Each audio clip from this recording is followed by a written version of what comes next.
I was thinking what it's like to be 21. And I found myself thinking, I wish I could take my 21-year-old face in my hands and tell her this: it's okay not to be okay. Now, would she have believed me? I don't think so.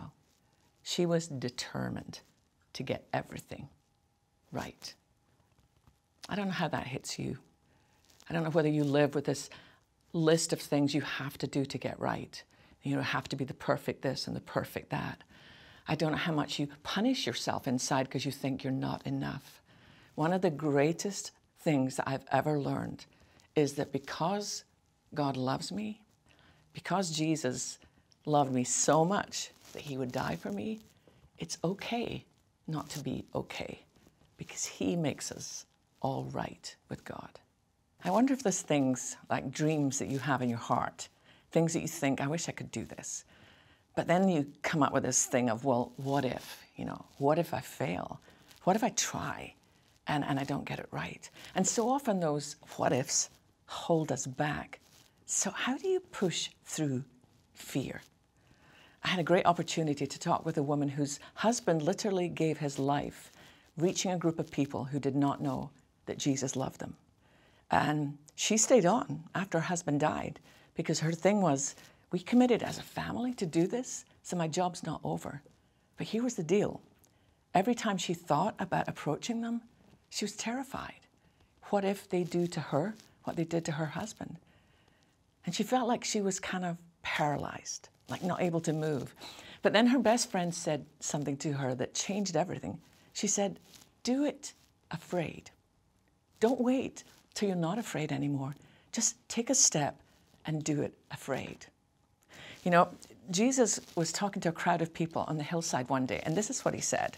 You find this in the book of Matthew, chapter 17, verse 20. Jesus told them, I tell you the truth. If you had faith, even as small as a mustard seed, you would say to this mountain, move from here to there, and it would move. Nothing would be impossible. I remember reading that when I was a teenager and thinking, I don't even know what to do about that. I actually went down to an area where I lived in Scotland where there was a large mountain, and I stood there and I tried to move it. And then I began to understand as I got a little older, maybe that's not what Jesus meant at all. In fact, one of the writers I love to read, he's a theologian, his name is R.T. France. Here's what he said, and it gave me a much deeper understanding of what it means, that you don't have to have a mountain load of faith. Here's what he said. It's important to observe here that it's not the amount of faith which brings the impossible within reach, but the power of God which is available to even the smallest faith. That's pretty amazing. Even if you have, the mustard seed is one of the smallest seeds on the planet. If you even have faith as tiny as that, and you say to God, well, this is all I've got, but I'm going to offer up to you, and I'm going to push through the fear, it'll be amazing to see what God will do.